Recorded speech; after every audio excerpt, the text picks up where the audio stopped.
Cet ordinateur. Bonjour, frère André-Pierre Gauthier. Bonjour Pascal. Voilà, je ne sais pas s'il faut faire les présentations parce que vous êtes connu dans le monde de l'éducation, notamment parce que vous avez écrit un livre sur la fraternité, à l'école de la fraternité, qui a été l'objet peut-être d'une thèse, il me semble. Oui.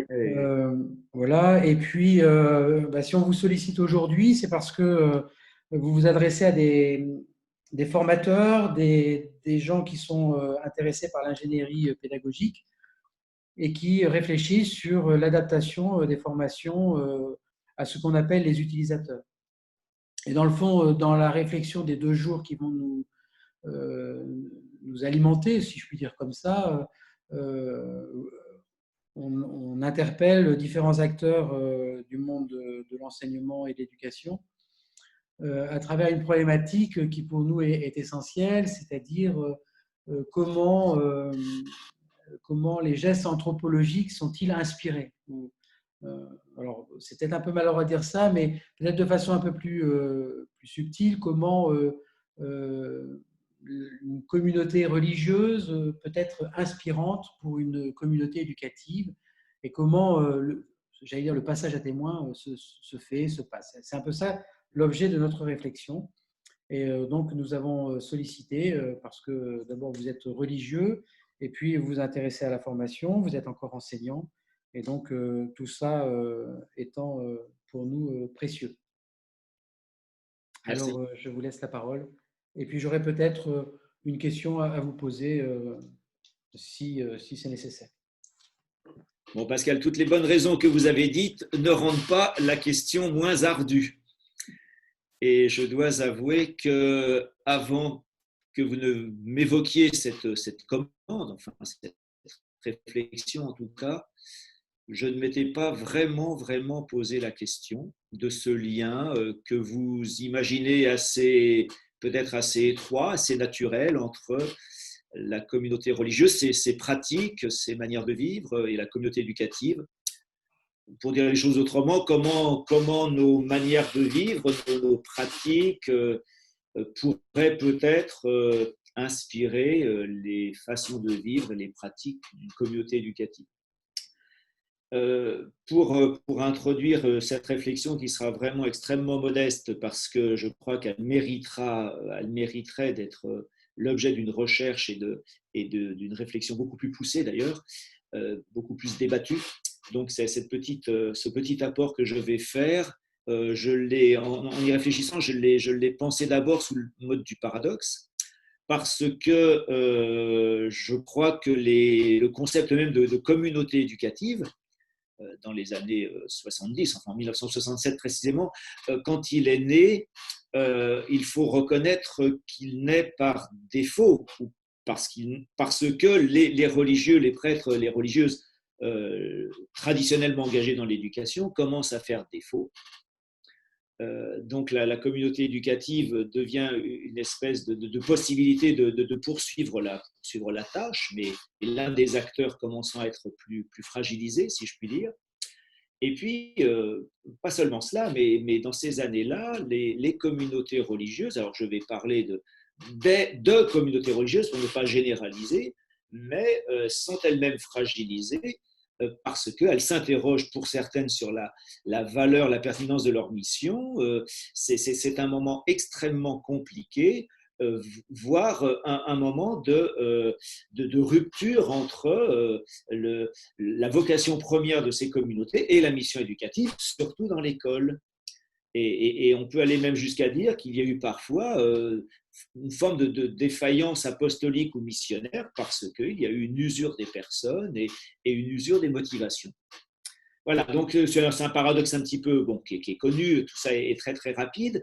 Et ça, c'est le premier petit point de mon introduction. Et un second point, c'est aussi une évidence, une certaine banalité de dire cela, c'est que nous vivons dans nos communautés éducatives aujourd'hui une mutation extrêmement forte, une mutation en termes de nombre de personnes. Nos communautés ont beaucoup grossi ces dernières années, ce qui rend évidemment beaucoup plus difficile leur accompagnement et leur unité sans doute. Et puis la sociologie, alors là c'est une évidence, la sociologie a énormément évolué, c'est une mutation, ce qui fait qu'aujourd'hui, la responsabilité de ces communautés éducatives est peut-être assez problématique pour ceux qui en acceptent la charge en tout cas. Et donc, la question que l'on peut se poser, et ça rejoint bien sûr votre thématique qui me paraît assez urgente en définitive, c'est où trouver une source d'inspiration pour accompagner la mutation de ces communautés éducatives et permettre à ces communautés éducatives d'assurer toujours ce pourquoi elles sont constituées, elles sont instituées, c'est-à-dire le service de l'éducation des jeunes, le service de l'éducation scolaire en particulier de ces jeunes et de jeunes dont on sait que la formation devient elle aussi de plus en plus complexe.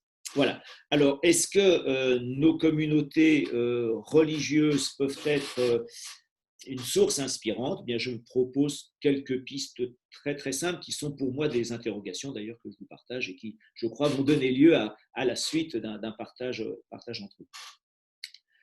J'ai parlé de communautés éducatives, de communautés religieuses. Je préfère en définitive parler de communautés de frères ou de sœurs. Parce que ce qui me semble intéressant quand on regarde nos charismes fondateurs, enfin nos charismes de fondation plutôt, c'est de voir que nos fondateurs et fondatrices ont rassemblé des hommes et des femmes. Et que c'est important de bien marquer que ce sont des personnes qui constituent nos communautés.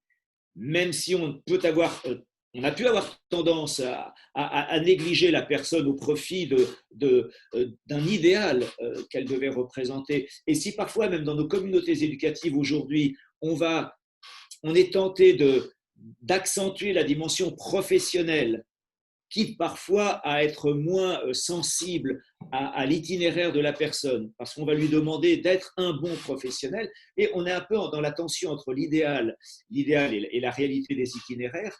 Ben, je me dis que peut-être maintenir cette idée de communauté des frères, communauté des sœurs, et peut-être, quand nous parlons de communauté éducative, avoir au moins en tête, ou pourquoi pas faire évoluer le vocable, et parler davantage de communauté d'éducateurs, déjà pourrait être une manière de se rappeler que nos communautés éducatives, derrière ce générique de communauté, ce sont d'abord des personnes, des singularités, des itinéraires, et que sans doute, s'il doit y avoir un avenir à l'école catholique, s'il doit y avoir un avenir peut-être à nos congrégations religieuses, c'est parce que nous aurons su prendre le virage aujourd'hui, ces temps-ci, où la personne doit être accompagnée dans un itinéraire, disons le mot, vocationnel, ministériel, qui lui permettra de découvrir davantage le sens de son engagement, le sens de son métier,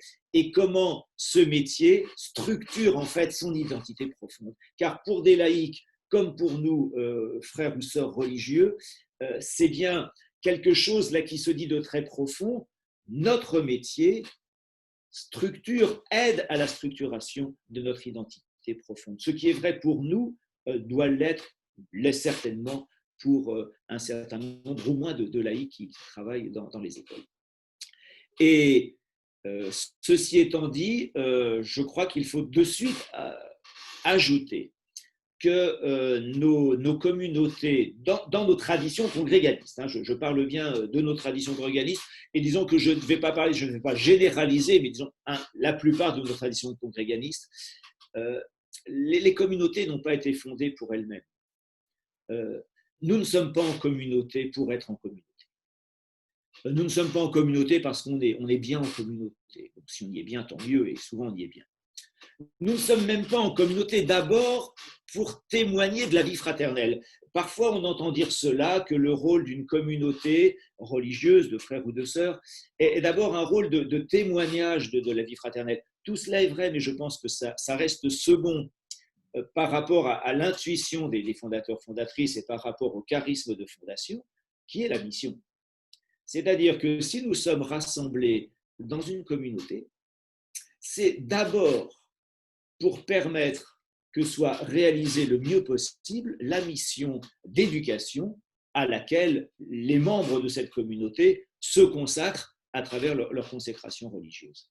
Peut-être est-ce intéressant de le rappeler, de le redire, parce que aujourd'hui, les jeunes enseignants, les jeunes éducateurs, éducatrices qui nous rejoignent sur un métier. Ils nous rejoignent pour beaucoup d'entre eux, d'ailleurs, sur une passion pour un métier. Et ça, c'est quand même très, très confortant, réconfortant et un peu nouveau d'une certaine façon. Un certain nombre d'entre eux sont prêts à s'engager sur ce métier, à se donner à ce métier, et que l'on puisse leur rappeler, leur redire que cela fait des siècles que des femmes et des hommes se sont engagés tout entiers, non pas d'abord pour vivre en communauté, non pas d'abord d'ailleurs même pour être des religieux.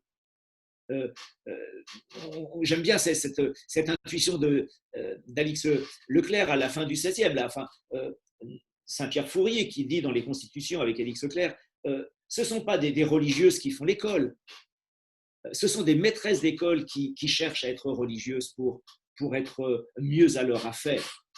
Ce n'est pas pareil. Et aujourd'hui, pouvoir dire à des éducateurs qu'ils entrent dans l'école catholique sur un métier, sur une compétence, sur un savoir-faire, sur une passion, peut être le début d'un itinéraire. Et peut-être que nous, sœurs et frères, dans nos communautés religieuses, nous sommes, de par notre tradition, par notre action, notre présent, nous essayons d'être les témoins que nous sommes comme eux, des hommes et des femmes qui ont la passion d'une mission qui nous a été confiée par nos fondateurs et fondatrices, comme étant voulue par le Christ. Car c'est ça qui a été la révolution quand même, c'est que cette mission d'éducation soit perçue, soit pensée, soit vécue, non pas comme une mission seconde dans un engagement pluriel, mais comme une volonté première du Christ d'appeler à la moisson ces hommes et ces femmes pour l'éducation des enfants, de tous les enfants et en particulier des plus défavorisés.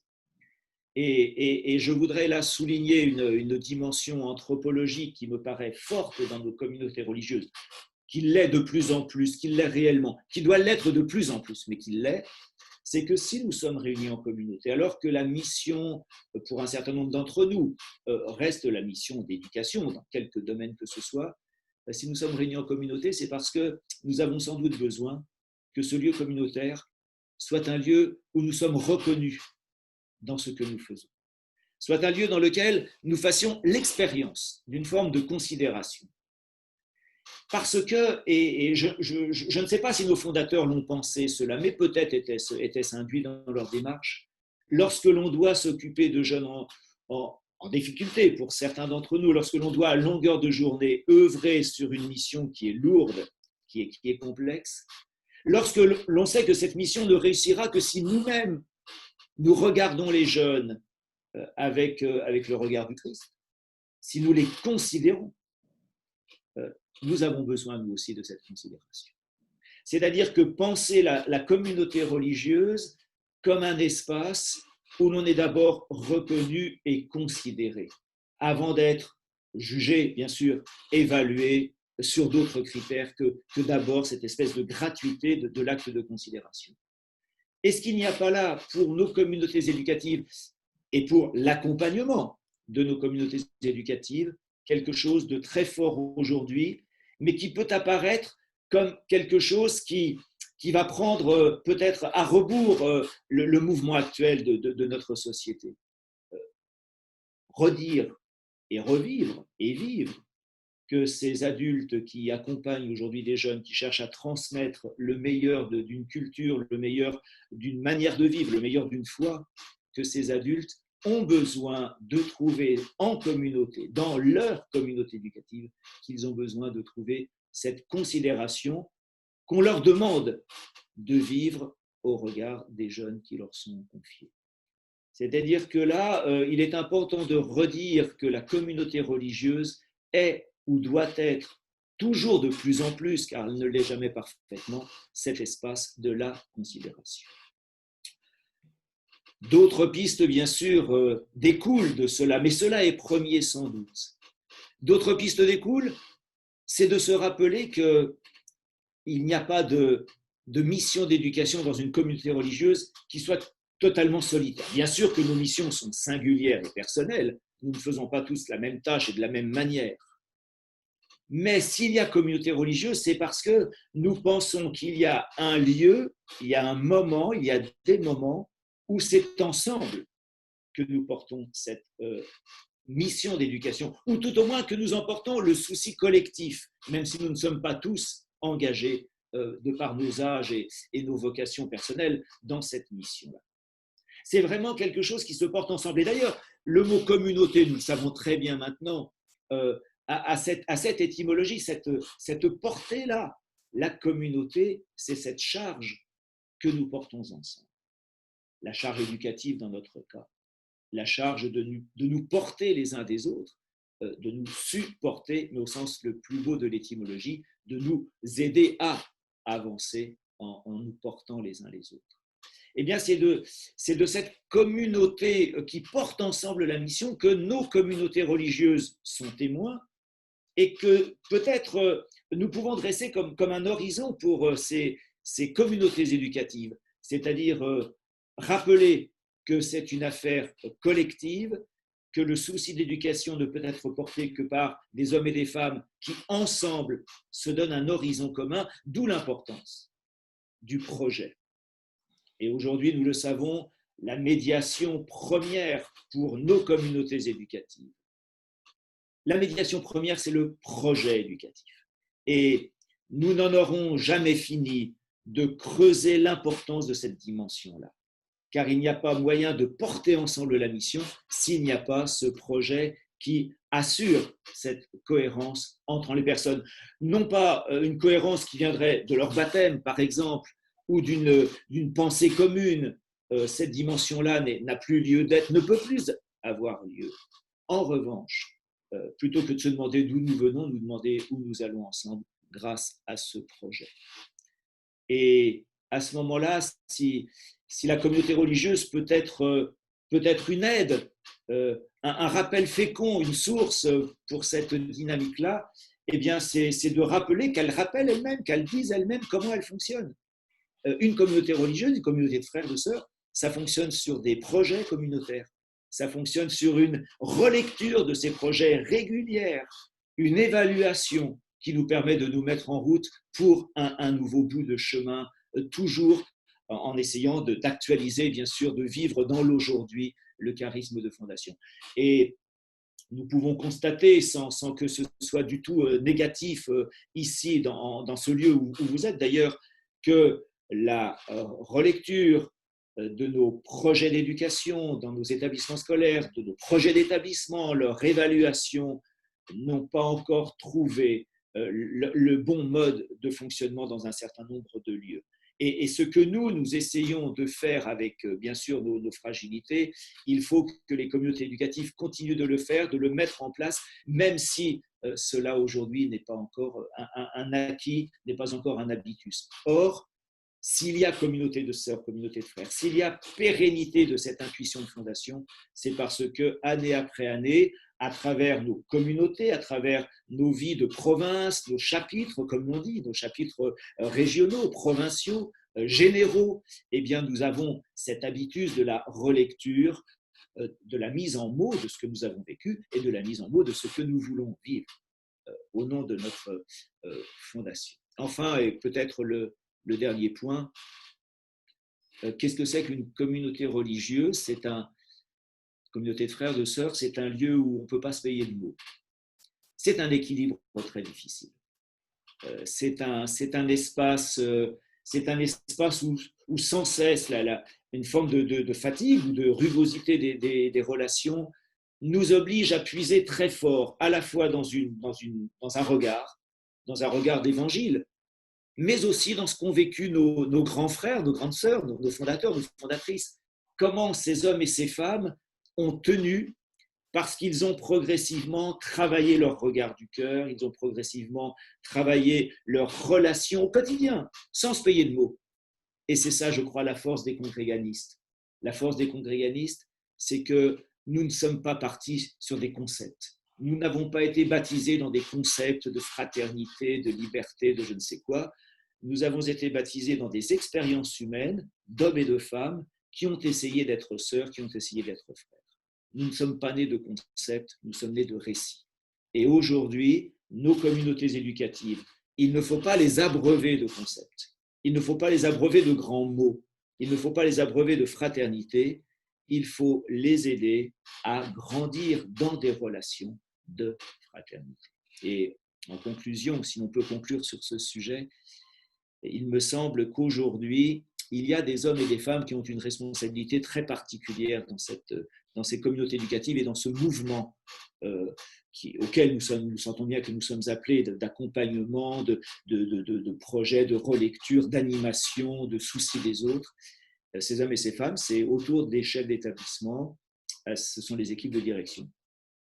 Et peut-être que tout un travail que nous avons à faire dans l'école catholique aujourd'hui, dans l'enseignement catholique, c'est de regarder comment il y a une nouvelle façon de concevoir la responsabilité de ces hommes et ces femmes réunis en équipe de direction, mais pourquoi pas en communauté de direction, plus qu'en équipe de dirigeants, car nous ne sommes pas une entreprise, nous ne sommes pas des entreprises, et comment voir comment ces hommes et ces femmes peuvent aidés par les tutelles, aidés par l'accompagnement de tiers, aidés par aussi la reconnaissance dont ils doivent être les sujets, comment ils peuvent, dans ce moment précis, dans ces années-là où l'on sent bien les gros enjeux de nos communautés éducatives, comment ils peuvent être des, des, des médiations et des acteurs de ce charisme de fondation pour être davantage fidèles à nos intuitions congréganistes et permettre à ces communautés éducatives, à la diversité, à la singularité de chaque itinéraire, de trouver la motivation de rejoindre le projet commun, le projet d'éducation des jeunes et le projet peut-être aussi de construction d'humanité plus belle et plus grande. Merci beaucoup pour cet apport qui clarifie beaucoup de choses, je trouve. Il y aurait peut-être eu un dernier point, mais bon, l'heure est passée, mais peut-être que chez les frères des écoles chrétiennes, dans le réseau lassalien, la fraternité éducative La Salle porte en elle cet espace de transition, de porter la mission ensemble, en communauté de frères et de laïcs. Voilà, ça aurait peut-être mérité d'y réfléchir, mais je pense qu'à travers ce qui a été évoqué, on a matière à travailler. Merci beaucoup, frère. Et Avec puis, plaisir. bonne continuation. On reviendra vers vous pour la synthèse de nos travaux, qui peut-être enrichiront aussi la réflexion qui est menée dans beaucoup de lieux, notamment à Bordeaux, mais pas seulement. Voilà. Grand merci à vous et Merci. au plaisir de vous écouter à nouveau. Merci. Merci Pascal.